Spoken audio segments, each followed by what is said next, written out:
va a hablar de ese fenómeno de la creencia apocalíptica. Alfonso va a hacer un recorrido por distintos casos que desgraciadamente acaban en suicidios colectivos. Alfonso Ferrer, seguramente es conocido por las personas que están aquí, es director del programa El Laberinto, que pueden escuchar ahí, ¿no? Así es. Y ya lleva un montón de temporadas y también es divulgador de... Nada, un fuerte aplauso.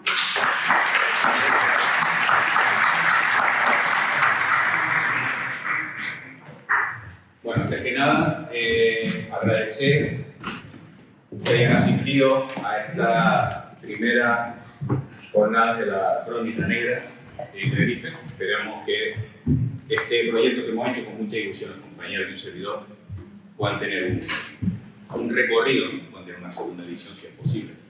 En mi caso, pues me toca abordar, me toca no, porque yo lo he elegido muy a gusto, el tema de la secta apocalíptica, la secta del fin del mundo, con ese titular quizás más gráfico, ¿no? más obvio sobre la intención de la charla. Quiero empezar. Es un tema que siempre me ha tocado, siempre me ha llamado mucho la atención, sobre todo cuando empecé a abordarlo a raíz de un libro que publiqué en el año 2008 que se llama El reloj del fin del mundo, donde abordaba una serie de amenazas. El reloj del fin del mundo era un recopilatorio de amenazas a la humanidad, asteroides, pandemia, este tipo de cosas, ¿no? Y entonces decidí hacer una especie de sociología, un ejercicio de estudio sociológico de las creencias apocalípticas, de las creencias sobre el fin del mundo, que estaban detrás de estos pensamientos, ¿no? De estos temores que amenazan a las sociedades modernas. Vivimos prácticamente en un estado de miedo constante, ¿no? Cuando a través de medios de comunicación, a través de redes sociales, nos llegan con cierta regularidad amenazas que nos ponen los pelos de punta. Una noticia muy recurrente es la del asteroide que va a pasar cerca de la Tierra, ¿no? Estamos hartos de oír ese tipo de noticias, pero siempre, cada vez que leemos algo de esto, sentimos una especie de repelús, y si pasa. Bueno, pues este tipo de cuestiones gravita en torno a una serie de creencias que a lo largo de buena parte del siglo XX, sobre todo en las últimas décadas del siglo XX, años 70, 80, 90, ha sido digamos, el centro de gravedad de una serie de comunidades que en su momento se reunieron, una serie de grupos religiosos que tenían como argumento esa expectativa del fin del mundo, esa expectativa milenarista, este concepto lo habrá que aclararlo, ante un cambio de era inminente, en esos años 70, 80, 90, que era el advenimiento del cambio de milenio, con la simbología que eso tenía, con esas connotaciones un poco trascendentales, que íbamos a cambiar de un milenio a otro. Por tanto, esa sensación de que algo iba a pasar, y esa transición no iba a ser precisamente amable, sino más bien dolorosa, estaba. Por tanto, cualquier elemento, cualquier historia que ocurriera en esos años era interpretada en esta clave apocalíptica o milenarista. Durante los próximos minutos, a lo largo de esta charla, haré una exposición de algunos de estos grupos, sectas, como queramos llamarlos, grupos religiosos, que han tenido ese argumento y que han tomado la decisión más dramática de todas, que es la de inmolarse en grupo, hacer un suicidio colectivo. Todos hemos oído hablar de este tipo de historias. Hoy en día, afortunadamente, prácticamente no pasa, es algo más marginal, pero en buena parte de las últimas décadas del siglo XX sí conocemos algunos casos y daremos cuenta de algunos de ellos a lo largo de este tiempo. Sobre todo, habrá dos fechas o dos acontecimientos que habrá que tener muy presente. Uno es el cambio de milenio, el miedo al año 2000, que es una cosa que, bueno, todos recordaremos, ¿no? Esa efervescencia apocalíptica, ¿no?, que estaba respirando. Y también me gustaría ocuparme un poco de algo más reciente, que es el fin del mundo maya, ¿no? Esto lo tenemos muy recientito, ¿no? Y cómo se respiraron unas sensaciones muy parecidas también. Es un mito elaborado y bastante divulgado en algunos medios, en algunas revistas esotéricas, etc. Ha tenido un gran calado en nuestra visión del mundo. Bueno, pues me gustaría aclarar antes de seguir, esto es un tema muy actual, ¿no? O sea, el tema de la secta pensamos que esto es algo del pasado, pero hoy en día yo tengo la opinión de que somos carne de cañón más que nunca para el grupo sectario. Ahora se mueven de otra manera, usan otras herramientas, pero vivimos en una sociedad más polarizada que nunca, más fanatizada que nunca, es mi opinión, ¿no? Esto ya es mi cosecha.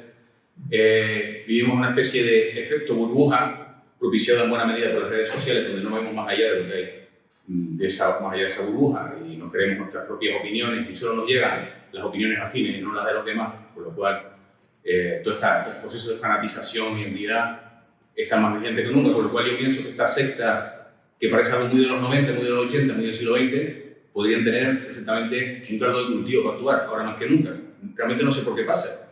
Es verdad que hay mucha más información ahora que nunca, pero la gente consume información de una manera mucho más acrítica, ¿no? Y está, como decimos, en una sociedad mucho más polarizada. Antes me gustaría aclarar, vamos a hablar de secta, aclarar me parece necesario el concepto. El concepto secta tiene unas connotaciones que pueden resultar muy peyorativas o negativas, pero en realidad el concepto es referido a un grupo religioso o espiritual que profesa una serie de creencias o lleva a cabo una serie de prácticas que están al margen de unas creencias o prácticas mayoritarias o convencionales, están fuera del mainstream, ¿no? Y eso no necesariamente es malo. Un grupo de personas que se reúnen pues, a compartir una serie de impresiones, opiniones, creencias religiosas, espirituales, del tipo que sea, desde luego eso no es malo, puede ser hasta enriquecedor. Incluso ir en contra de la corriente predominante puede ser hasta bueno, puede ser aleccionador, puede ser hasta subversivo, porque no, esto no es malo, ¿no? Por tanto, no necesariamente, yo lo digo porque el término secta lo voy a emplear de manera muy recurrente, pero no tiene por qué tener esa connotación negativa. Yo voy a hacer hincapié en las sectas destructivas, lo que conocemos como sectas destructivas, que son aquellas que congregan a un grupo de personas que están sometidas a un sistema en el que se anula su voluntad porque hay un líder carismático, que suele decir, un gurú, que en base a una serie de elementos irracionales, un discurso que se basa en ideas irracionales, manipula, ejerce un ejercicio coercitivo para anular la voluntad de sus adeptos, de su grupo. Obviamente, esto es malo, ¿no? Esto no está bien. En muchas ocasiones podemos llevar este tema más allá y ver cómo se dan casos de estafa, casos de abusos sexuales, inducir al consumo de drogas, bajo esa anulación de esa voluntad. Cosas que son muy difíciles ante un tribunal de demostrar. Veremos el tema de la secta. Denunciar una secta porque te ha obligado a mantener relaciones sexuales con el gurú o a consumir drogas es algo que muchas veces, bueno, dice aquí el compañero Félix Río, en calidad de criminólogo, podría argumentarlo desde un punto de vista jurídico. Es muy difícil de demostrar que una secta es destructiva, muy difícil. Salvo que se incurra de manera manifiesta en algún delito concreto, como suele ser el de estafa económica o alguno que otro, ¿no? Por tanto, me gustaría que eso quedara claro. Las sectas no son necesariamente malas. ¿Qué es secta? Pues secta puede ser cualquier cosa. ¿Los partidos políticos son sectas? Pues yo, en mi opinión, sí. Eso está clarísimo, ¿no? Y más hoy en día, ¿no? Donde hay un discurso más fanático que nunca, donde no se escucha al otro, estamos en la negación constante, no queremos saber nada de otro que dice opiniones distintas a nuestras. O sea, ahí en ese sentido yo creo que estamos en una sociedad más sectaria que nunca. Estamos conformados por muchas sectas, ¿no? Volvemos al ejemplo de los comportamientos sectarios inducidos por las redes sociales. Es tremendamente perverso y manipulador lo que hacen las redes sociales. Son carnes de cañón de estas plataformas, ¿no? Donde solo se nos enseña lo que queremos ver. No queremos consumir otras realidades. Eso nos perturba, nos molesta muchísimo. Por tanto, yo hoy en día más que secta, yo veo muchos comportamientos sectarios. Hasta los años 90, uno entraba en un bar y cogía el primer periódico que había encima del mostrador y lo leía sin ningún problema. Ya fuera el país o ya fuera el mundo o el ABC. Y consumía esa información. No pasaba nada. Hoy en día eso no pasa. Internet te dice qué tienes que leer, qué es lo que a ti te gusta y no quieres saber si eres de derecha, no quieres saber de izquierda, si eres de izquierda, no quieres saber de derecha. Todo esto está muy relacionado con lo que vamos a leer a continuación, ¿de acuerdo?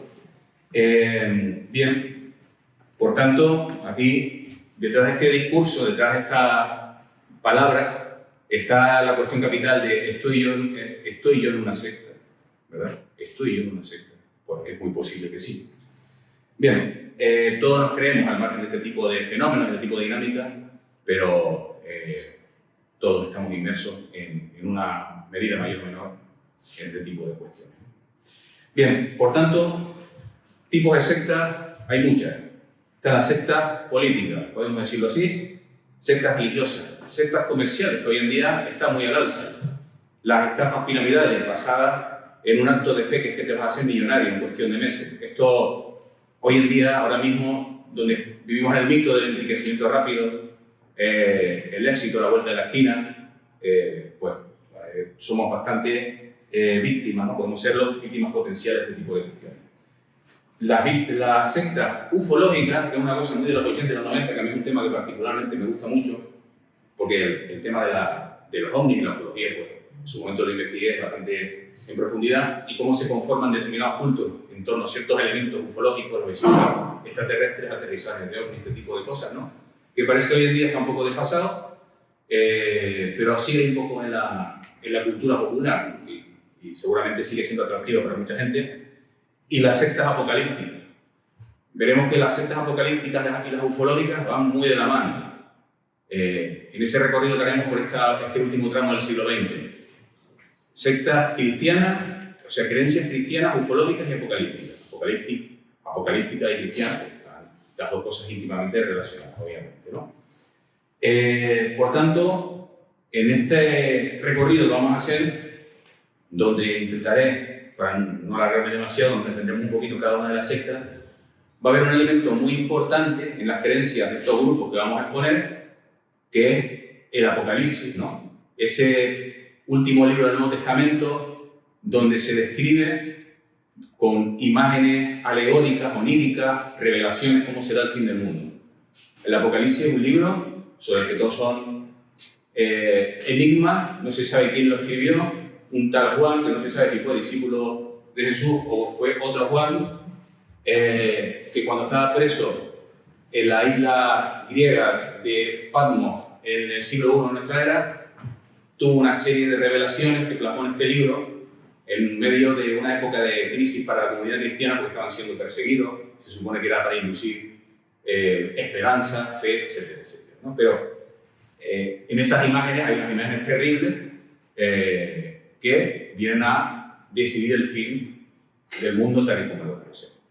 Si les parece, vamos a empezar con quizá el caso, o uno de los casos más representativos de secta apocalíptica, en el sentido que estos son casos, o casi todos, los que vamos a comentar, en los cuales se han consumado suicidios colectivos. Este quizás es el más terrible, cuantitativamente hablando, el de la secta Templo del Pueblo. Aquí sí podemos hablar de sectas destructivas, sin ningún tipo de tapujo. La secta Templo del Pueblo, liderada por este individuo, Jim Jones, que podría ser la encarnación del mal, del diablo. O sea, un tipo absolutamente manipulador, carismático, investido en esa aureola de Mesías, a medio camino entre el mesianismo y ser una estrella del rock con esa gafas de sol que no se quitaba nunca. Podía estar en cualquier sitio, en un entorno cerrado, en una casa, no se quitaba las gafas de sol para marcar esa distancia, ¿no? Y hacer ver que estaba por encima de todo, ¿no? Y con un discurso, un tipo muy hábil, muy manipulador, con un discurso pues tremendamente sugestivo y atractivo, ¿no? Tanto que llevó a casi 1.000 personas, 918 personas, al desastre. No ha habido cifra que se aproxime ni ligeramente a esta. 918 personas que se inmolaron, casi 1.000 personas, el 18 de noviembre de 1978, en un pequeño país en América del Sur, Guyana, un país muy pequeñito, en la parte norte de Sudamérica, limitando con Venezuela y con el Atlántico. Este hombre montó una utopía que podía haber sido una cosa muy bonita, tremendamente trascendental, que era constituir una comunidad de inspiración comunista, socialista, con algunos elementos propios del cristianismo, porque este hombre venía de una formación cristiana de una vocación cristiana bastante grande, ¿no? Bueno, Jim Jones comenzó su proyecto en el estado de Indiana en 1950. Félix, se me va a ver también. Comenzó en 1950 en Indiana su recorrido para después mudarse a California con un pequeño grupo de acólitos. Ya estamos en la California de los años 60-70, donde en esa época y en ese lugar había una efervescencia de nuevos paradigmas. Estaba el hippismo, la contracultura, las nuevas religiones, la filosofía New Age, en este grupo también y en tantos otros, ¿no? Buena parte de las sectas vienen de esta época donde se buscaba lo alternativo y por supuesto estaba todo el tema de la política de las drogas como puerta a otras realidades. Las drogas no como uso recreativo, sino como uso, digamos, espiritual, trascendental. Bueno, en ese ambiente Jim Jones monta su comunidad en California y pretendía un proyecto transversal donde todos fueran tratados igual, nadie fuera más que nadie, ni tuviera más que otra persona, incluyendo a personas de muchas etnias y razas, negros, asiáticos, caucásicos, de todo. Con lo cual vemos que es un proyecto muy bonito. Claro, ese proyecto se rompe desde el momento en que él se proclama Mesías. Se autoproclama Mesías, por lo cual ya la cosa no es tan transversal, ¿verdad? Bien.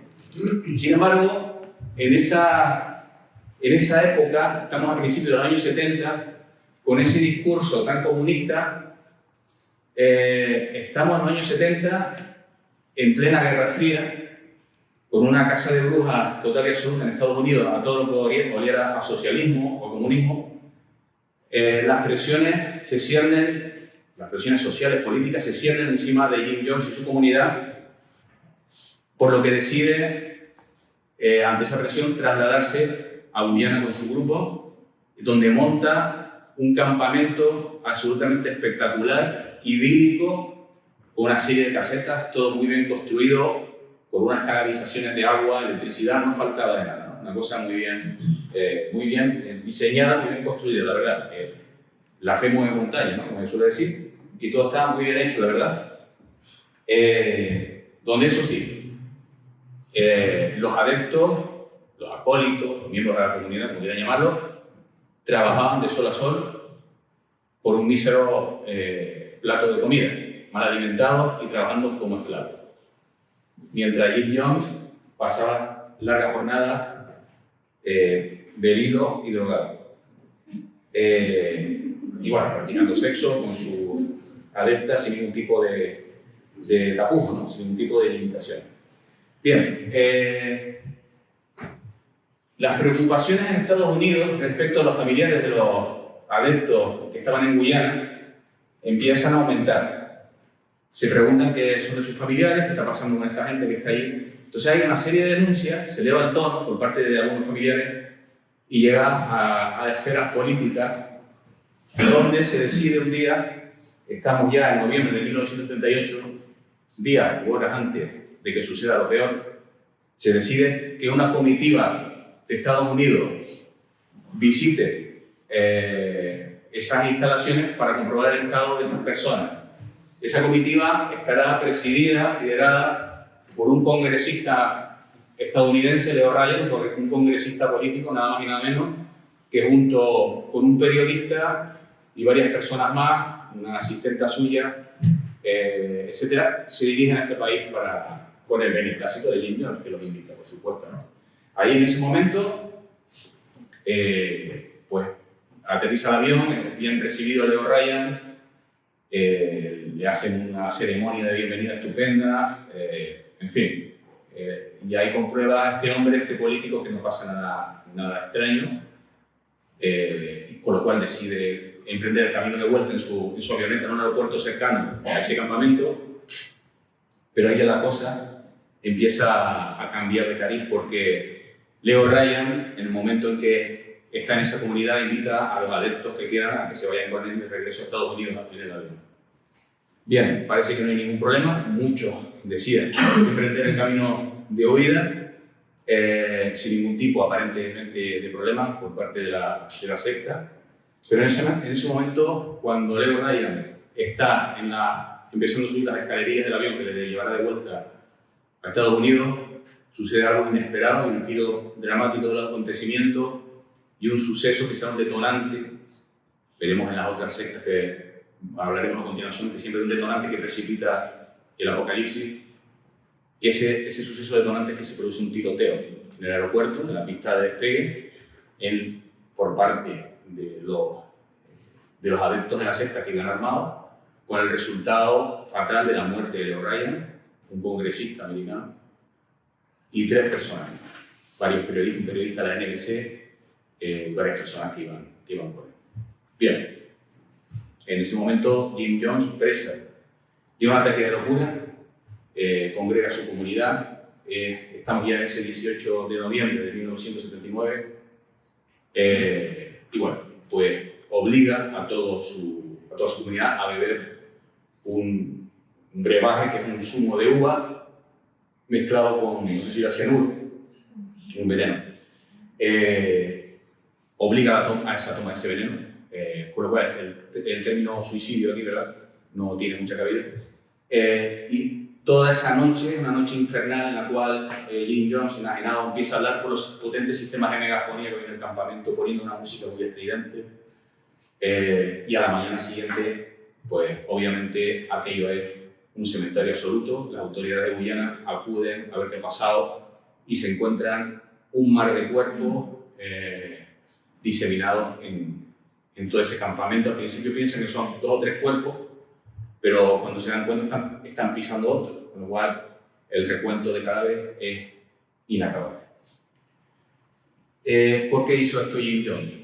Se sintió, no era tanto quizás un tema apocalíptico, tenían sus creencias apocalípticas en Templo del Pueblo, pensaban que iba a haber una guerra nuclear entre Estados Unidos y Rusia, pero bueno, se sintió presionado seguramente y decidió tomar esta solución final, ¿no? Una decisión, pues como vemos, tremendamente dramática. Hay que decir que muchos de los cuerpos encontrados tenían, muchos además, orificios de bala en su cuerpo, ¿no? Heridas de bala en el cráneo particularmente, ¿no? Con lo cual fueron suicidados, digamos, obligados a beber esa bebida, ese veneno, o eran ejecutados. El propio cuerpo de Jim Jones apareció con un balazo en la cabeza. Una secta que más que religiosa es política, ¿no? Ciertos elementos del cristianismo, de ciertas ideologías políticas quizás también. Vamos a hablar de los davidianos, que quizás resulta más conocida, más popular. Año 1993, hablamos de David Koresh. Aquí ya voy a pisar un poquito más el acelerador, ¿vale? A ver si nos da tiempo a ver. Bueno, ya conocerán muchos de sonar esta historia porque la habrán vivido, ¿no? Hace ya 30 años, el 19 de abril pasado se cumplieron 30 años de ese suicidio colectivo. No sabemos si suicidio sería una palabra que podríamos aplicar en una historia en la cual murieron 76 personas, en una historia que es un pulso entre una comunidad y el Estado en toda regla, ¿no? Una historia a la que ya Virginia hizo apelación. Hablamos de Koresh, un tipo también bastante hábil, con una gran vocación religiosa, que bueno, con aspiraciones a convertirse en estrella del rock. Un tipo que tocaba muy bien la guitarra, cantaba muy bien. Es fácil buscar en YouTube vídeos de este hombre tocando la guitarra y cantando, y lo hace muy bien, la verdad. Intentó triunfar como rockero y no le fue bien, así que decidió montar una secta. Y de esa manera, pues, alcanzar el estrellato, digamos. Bien. Este hombre pues viene también de una tradición familiar, religiosa. La comunidad de los davidianos que él lideró es una escisión de la Iglesia Adventista del Séptimo Día, una escisión de otra escisión, o sea, un grupo muy sectario en cierta manera. Se hizo con el poder, estamos en Texas, ¿de acuerdo? Se hizo con el poder después de un sórdido incidente en el que pujó por hacerse con el liderazgo de esa comunidad, presuntamente matando al que era el líder, a John Roden, aunque esto nunca quedó aclarado ante un tribunal y quedó exonerado. Y aquí sí es verdad que la lectura del Apocalipsis tiene un papel fundamental, la interpretación literal del Apocalipsis, o a su manera del Apocalipsis. La comunidad leía día y noche esos párrafos literalmente, ¿no? O sea, era parte de la liturgia, fundamental de la liturgia de este grupo. Un día tocaron en la... Bueno, tenían un arsenal de armas, ¿no? Eso también es importante entenderlo desde el principio. Armas, me refiero a rifles de asalto, bombas de mano, etc. Un día se presentaron, tocaron a la puerta del rancho que tenían en el condado de Waco, Texas, varios agentes de la ATF. La ATF es una agencia federal que se dedica al control de armas, literalmente armas, tabaco y explosivos, creo que. Tabaco y alcohol. Y alcohol. Esto era cuando la ley seca, ¿no? Ante los rumores de que estas personas estaban acumulando un gran arsenal de armas y parte de esas armas estaban convirtiéndolas, que esto es algo que según las leyes de ese estado no se puede hacer, convirtiendo las armas semiautomáticas en automáticas. Bueno, si algo que no se puede hacer es algo que se esté autorizado. Estos agentes de la ATF tocaron a la puerta y fueron recibidos a balazos en un incidente en el que todavía hay discrepancias sobre si el tiroteo lo empezaron los federales o lo empezaron los propios sectarios. En cualquier caso, los sectarios, los davidianos, respondieron con una potencia de fuego abrumadora. Se llevaron por delante a 4 agentes de la ATF que iban mayormente armados con unas pistolas, armas cortas. No pudieron repeler esa agresión. Los davidianos tenían armas del calibre 50, que son munición que puede atravesar blindajes de vehículos militares, con lo cual el resultado ese día, que fue un 28 de febrero de 1993, fue el de 4 agentes de ATF muertos y 6 davidianos también fallecidos, también hay que decirlo. Esto dio inicio a un largo asedio por parte del FBI. Al haber 4 víctimas federales muertas, esto es competencia del FBI, por tanto la ATF se retira y el FBI viene con todo sus recursos. Se monta un asedio muy conocido de 51 días, ese famoso asedio a esta comunidad, que culminará el 19 de abril de 1993 de una manera muy dramática, y donde hay un papel muy interesante por parte de 2 equipos del FBI, el equipo operativo dispuesto a actuar y a entrar por la fuerza en la casa lo antes posible, y el equipo de negociadores que intentaba con mano izquierda hablar de buenas maneras y convencer a Koresh que salieran por la puerta principal de ese rancho, cosa que como ya sabemos, no pasó.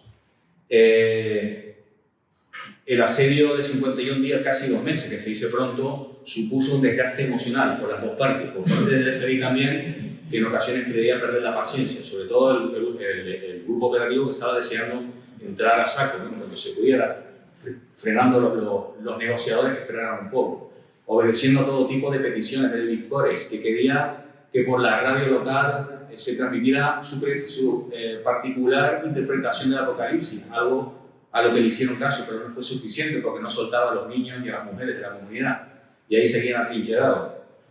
Hasta que, cierto día, ya en el último día del asedio, aparecen por la zona, a petición del FBI, en una petición hacia el Departamento de Defensa de los Estados Unidos, varios carros de combate Abrams, haciendo una escenificación impresionante que dejó prácticamente a los davidianos sin capacidad de reacción.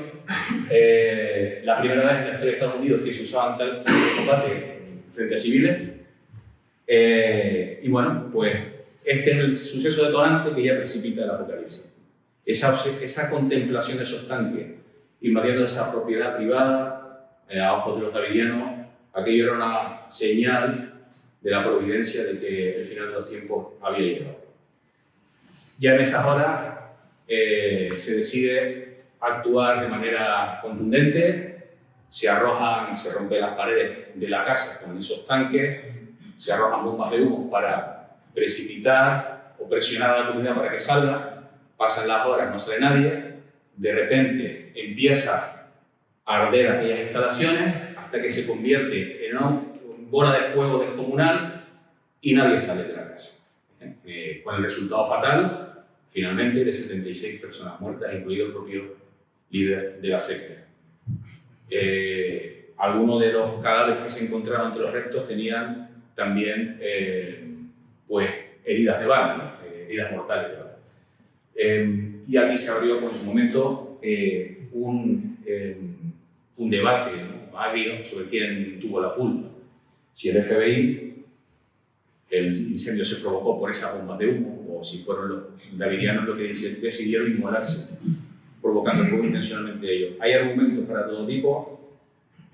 Los del FBI dicen que en imágenes aéreas detectaron varios focos dentro de la casa, hasta 3 focos independientes de fuego, con lo cual, según sus tesis, fueron provocados por ellos. La familia de los davidianos dicen que si no hubieran entrado en esas bombas de humo jamás se hubiera provocado ese fuego.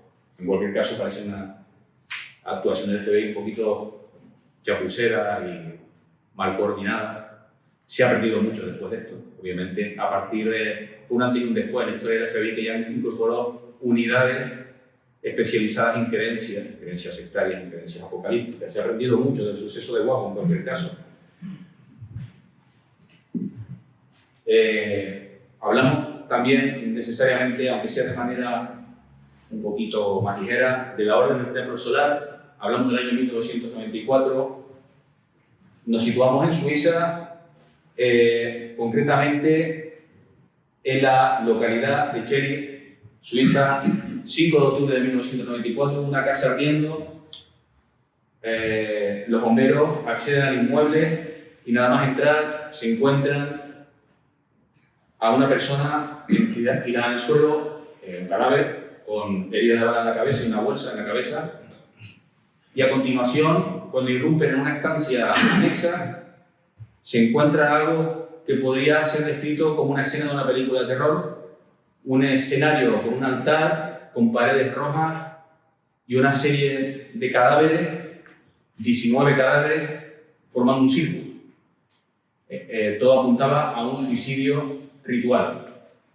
Ese mismo día, 5 de octubre de 1994, a no más de 200 kilómetros de esa localidad, en este caso en la localidad de Salván, se repetía el mismo escenario, o muy similar, una casa ardiendo, dentro de la cual habían, en este caso, 16 cuerpos en una escenificación concreta, una escenificación ritual. Lo característico de esta secta, la secta de la Orden del Templo Solar, es que fueron varios suicidios colectivos a lo largo de una serie de años. Hablamos del año 94, que es el que estoy comentando ahora, y llegamos hasta el año 1997 en Canadá.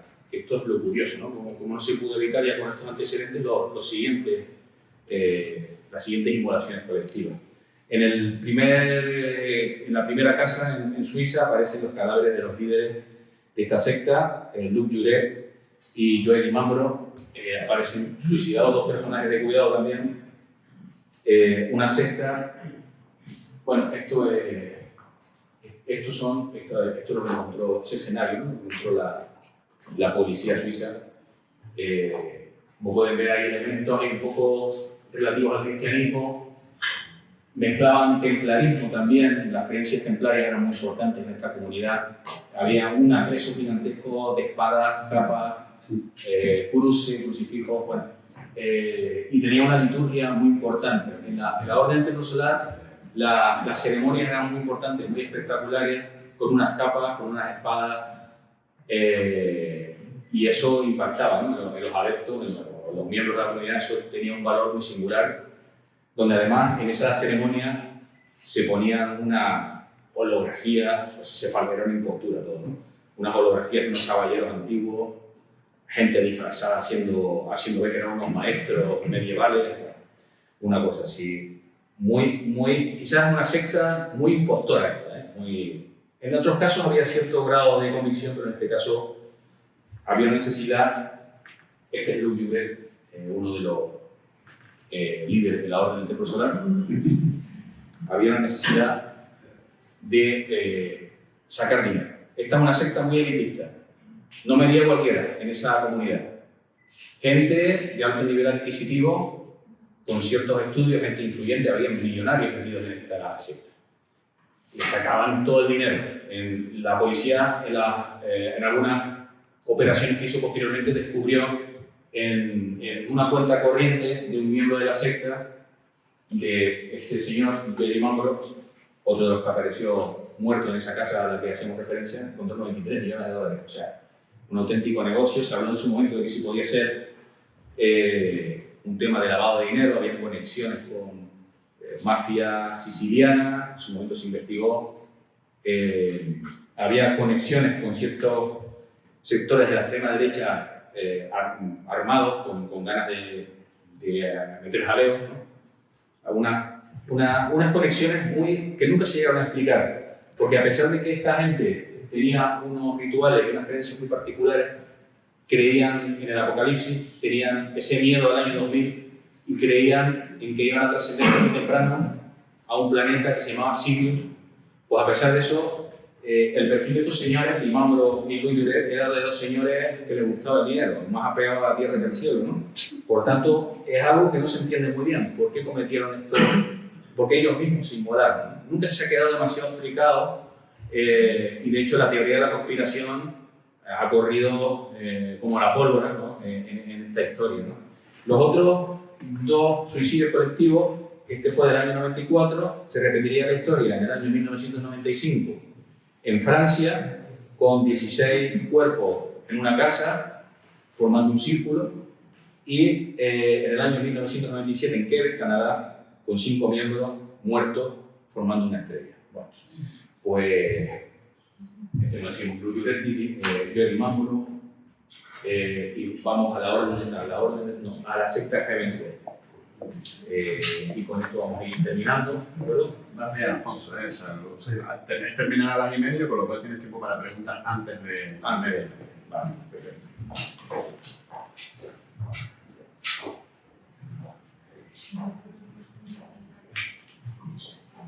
Bueno, a mí me parece esta la secta Heaven's Gate, Puerta del Cielo, me parece un caso particularmente interesante, porque si los otros de la Orden del Templo Solar eran unos listos que lo que querían era vaciar la billetera personal, esto era gente muy convencida, empezando por el líder. El principal creyente era el líder, Marshall Applewhite, un personaje muy singular.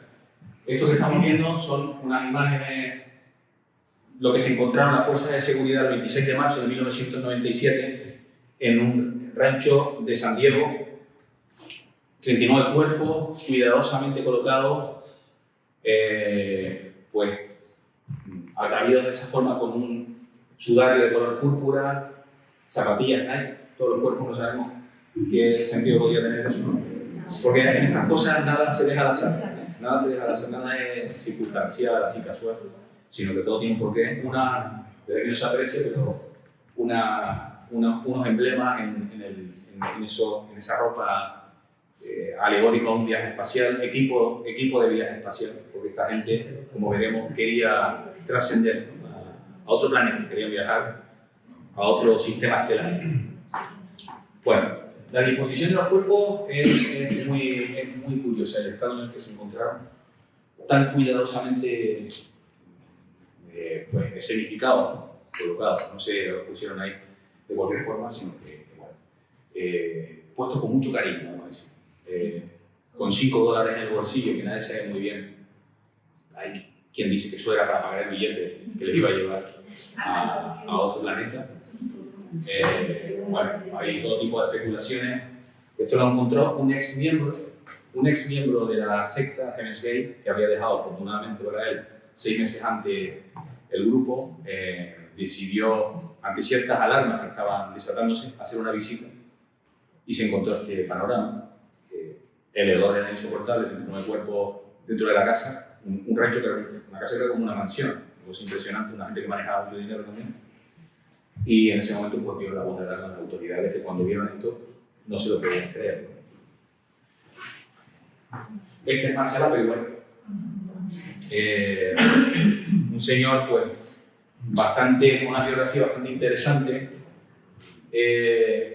En mi caso, en mi opinión, la palabra impostor no podría aplicarse de manera muy gratuita a este hombre porque era un tipo con una vocación espiritual y de trascender absoluta. Lo que pasa es que llegó al desastre en sus creencias al resto de personas. Marshall Applewhite, con una educación religiosa bastante estricta, su padre era un predicador presbiteriano, montó su secta en 1975 en Oregón y su culto en gran medida se basaba en la llegada de los extraterrestres a la Tierra. Era una cosa que en esa época todo este tipo de sectas ufológicas pues jugaba mucho y esta quizás era la secta más extraterrestre de todas. No verá ninguna que supere a esta. Con esa combinación con elementos cristianos también, ¿no? Esa mezcolanza bastante llamativa, se integra muy bien además. Y por otro lado, combinando elementos de la nueva era de la New Age, que estaba muy de moda a raíz de todo este tema de la contracultura, el mayo del 68, el hipismo y todo ese tipo de cosas. Las nuevas realidades, los nuevos paradigmas, etc. Applewhite tuvo problemas cuando era joven, era profesor de música, un tipo muy hábil, muy inteligente, pero tuvo problemas que fue denunciado por abusar sexualmente de un chico, un menor de edad, aunque esto después no se pudo comprobar ante un tribunal, no se pudo demostrar. Pero hay que decir que bueno, este hombre tenía orientación homosexual y ser homosexual en los años 70 en Estados Unidos particularmente era muy complicado en un país y en una época en la que la homosexualidad era una enfermedad, pero la gente trataba, te trataban de la homosexualidad. Entonces, en esa época y en ese ambiente de rigor religioso se educó este hombre. Con lo cual, este elemento va a ser muy importante porque en gran medida Applewhite no aceptaba, o aparentemente no aceptaba, esa naturaleza suya. Y bueno, abrazó claramente las creencias de la nueva era, todas estas creencias ufológicas, etc. Esta imagen es sacada de uno de tantos vídeos que encontró, vídeos en cintas VHS que encontró la policía en el rancho de San Diego cuando entró. Dejaron un material de cintas de vídeo bastante importante y de hecho se pueden consultar en internet, en cuentas de YouTube, en páginas web. Está expuesto tal cual para gente que tenga interés, estudiosos, porque se acerquen a este fenómeno tan singular, tan interesante. Marshall Applewhite, hablamos de primero años 90, ya estamos en esa época, ¿no? En el momento que se graba aquí ya debería tener pues, 65, 66 años, él se muere con 67 años, junto con su grupo, pues distribuyen vídeos a domicilios a sus allegados, etcétera, para su sermón, digamos, su creencia, difundirla de esa forma. Antes de llegar a este punto de los años 90, hay una figura muy importante en la vida de Marshall Applewhite, que es esta mujer, Bonnie Nettles, a la que conoce cuando ella estaba dando una charla sobre espiritualidad, año 1975, y los dos pues, se caen en gracia, forman un dúo, pues la verdad que muy bien avenido, porque las creencias New Age de ella, que iba por una vía más de paganismo, creencias paganas, etc., y ese rigor cristiano de él, pues parece que combina muy bien.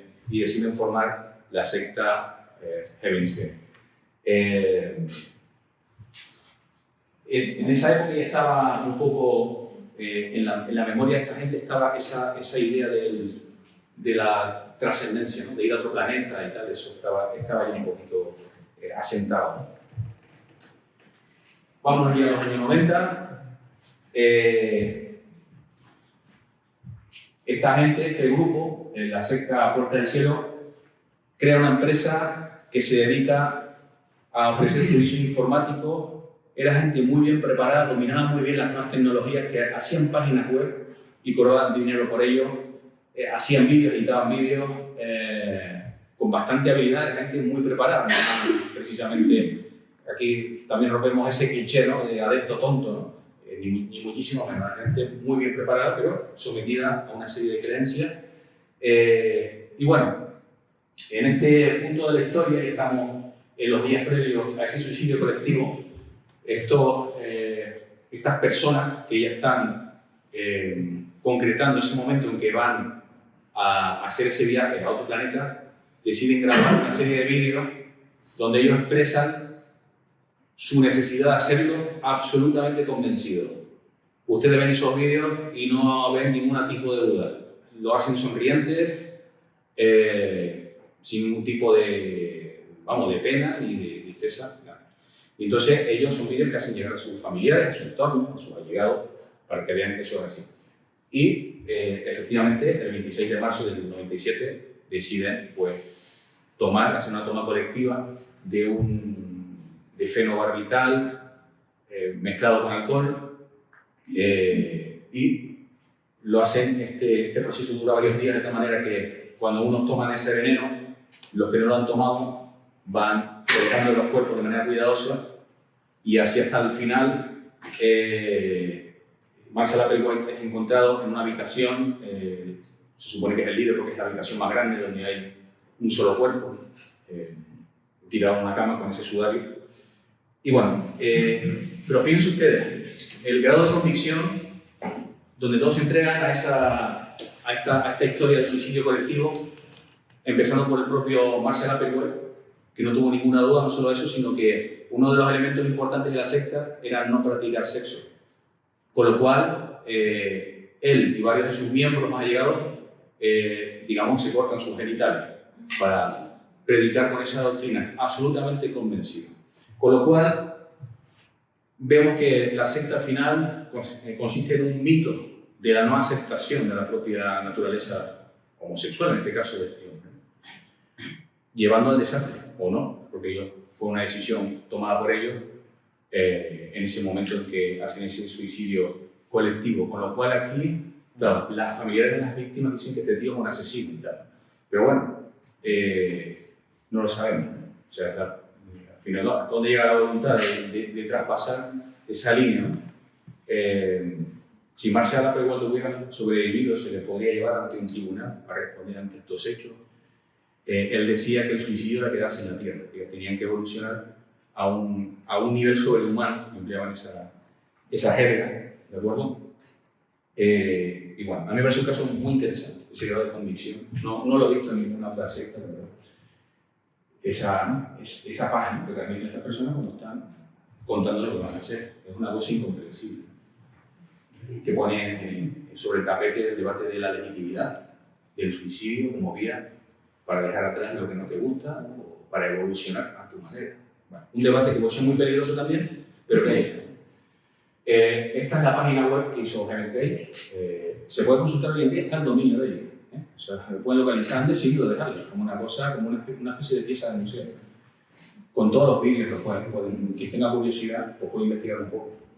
La primera secta que yo sepa que tiene una página web. Después vendrían otras muchas, ¿no? Y uno se pregunta qué sería esta gente hoy en día, ¿no? Con el TikTok y Instagram. Era una gente muy dada a las nuevas tecnologías, a la gente que manejaba todo ese lenguaje. Estaba en el año 97, hace 26 años. Una página web que no estaba bien. O sea, bueno, tenemos el caso verificado que ahora comentará el compañero Feli, que no me voy a detener para ir agilizando y terminando. El caso de la secta de la familia, que también tuvo una historia particular aquí en Tenerife, en el puerto de la Cruz, con ese líder, David Baer, que formó prácticamente un ejército de prostitutas para conseguir favores de gente importante, gente bien posicionada en la sociedad. Y bueno, hablemos del milenarismo. No sé si se acuerdan ustedes de esta famosa imagen, aquí el amigo Fernando Arrabal exigiendo que se hable del milenarismo. ¿Qué es el milenarismo? ¿Qué es lo que porque es la base fundamental de estas creencias, el milenarismo? Porque uno podría pensar, bueno, esta gente ¿por qué se quiere matar? ¿Por qué? Si vas a sufrir o en ese proceso, en fin. El milenarismo no es tanto como se suele pensar, ese ánimo de cambiar de ciclo ante el advenimiento del año 2000, sino que es la concreción del cielo en la tierra y por tanto el inicio del reinado de Dios durante 1000 años. Eso es el milenario. Esos 1000 años serán un periodo fantástico, porque será un periodo en el que no vas a sufrir, vas a tener una paz espiritual plena, no habrá ningún tipo de problema y todo será perfecto y maravilloso. Por eso esta gente, en gran medida, muchos de estos grupos aspiraban a eso, ¿no? A esa paz espiritual, a ese estado de trascendencia absoluto, ¿no? Pero claro, el milenarismo habla de un periodo de transición doloroso y duro, una conflagración cósmica entre las fuerzas del bien y del mal, donde al final los justos serán los que disfruten de ese reino de 1000 años en el que Jesucristo bajará a la tierra y administrará esa situación. Bueno, termino con esto y nada, simplemente a modo de advertencia, no sé si advertencia o ya de colofón, ¿no? De esta charla, pues bueno, que no estamos tan lejos de estas situaciones, a mi modo de ver, porque son situaciones muy dramáticas, ¿no? Obviamente, pero que las dinámicas sectarias están ahí, que muchas veces nos venden, nos han dado por liebre. Con las redes sociales hay que estar muy atentos con estas promesas de cosas que son irracionales. Antes citábamos concretamente los casos de las sectas comerciales, que a mí personalmente me preocupa mucho. Últimamente veo cada vez que la gente cae más en este tipo de cosas, ¿no? Con estos gurús que te prometen unos beneficios imposibles de un 50% en 2 meses cuando has invertido dinero, bueno, cosas así. Que hay que estar muy alerta y que hay que intentar, creo yo, no pasar demasiadas horas en las redes sociales porque perdemos, por ahí se cuelan ahora, estas sectas se han transformado de esa forma, ¿no? Por ahí se cuelan estas ideas sectarias y por ahí te cogen. Ya no tienes tú que ir a la iglesia del sectario, ya ellos te buscan a ti, ¿no? A través del teléfono móvil, con lo cual hay que poner el filtro. Muchas gracias por escuchar.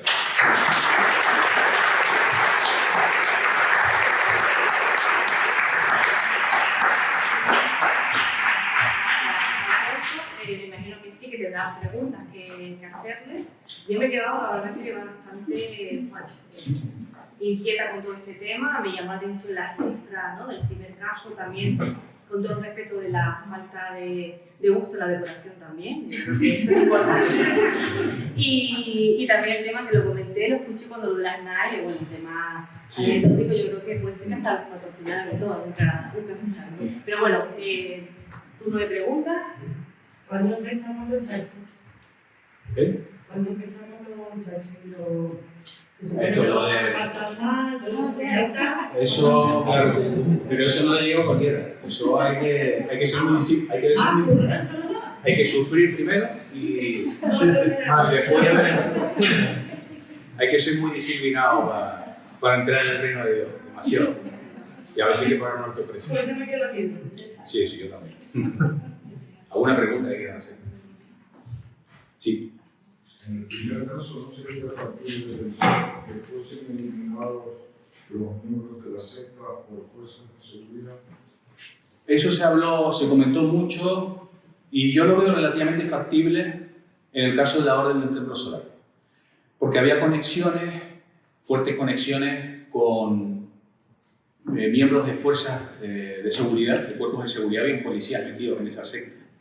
Había muchos intereses metidos, había una historia de lavado de dinero sucio, se dijo en su momento, y había conexiones con facciones extremistas de la extrema derecha, por la redundancia. Por tanto, gente un poco peligrosa, un poco fanatizada. Yo no lo descartaría en algún caso esa conexión. ¿Una pregunta? Comentar que cuando la los davidianos me llamó la atención que a David Koresh lo hieren, no sé si en la primera refriega o en la segunda, y se pasa durante todo el asedio malherido. De hecho, es una de las bases que juegan los negociadores de decir, oye, mándanos un vídeo, estás muy malherido, te tiene que ver un médico, y empiezan a jugar un poco esa historia, pero el tipo aguantó hasta el final con un balazo en el estómago. Y es la base con la que juega él, porque si tú te acuerdas, él sale en unos famosos vídeos rodeado de niños, con la herida del costado. Y esas imágenes se usan a nivel político, un poco también, para dar pena y tal. De todas formas, aquí en España tenemos, por ejemplo, al Papa Clemente, ¿no? ¿Tenemos, perdón? Al Papa Clemente. Sí. La iglesia. Sí, el Palmar de Troya. También, ¿no? Es una secta, sí. Una secta, se puede la obra también, porque no sea, Ollenoico, es la evidente Conchita que formó en la zona de Madrid, Sí, que después formaron también una comunidad. claro. No sé en qué quedará eso, pero al fin y al cabo se hace. Sí, yo todo ese tipo de cuestiones, y ese último caso en particular, son ejemplos de sectas. Pueden ser mejores o peores. Es verdad que en torno, por ejemplo, al tema de todas las apariciones marianas, hay muchas sectas, también hay comportamientos muy sectarios, en ocasiones muy malintencionados con el ánimo de sacar dinero, estafar un poco a la gente. El Conchita es una familia que han puesto tan asustado con reclamando, porque le han quitado todo lo que tenían. Claro, claro. El problema de eso es que demostrarlo ante un tribunal es muy difícil, porque si la gente puede hacer con su dinero lo que quiera. Si no hay prueba documental que demuestre que haya habido una coacción, es complicado. Sí, sí, pero es una secta, ¿no? Sí, sí. ¿Alguna otra pregunta? Muchas gracias.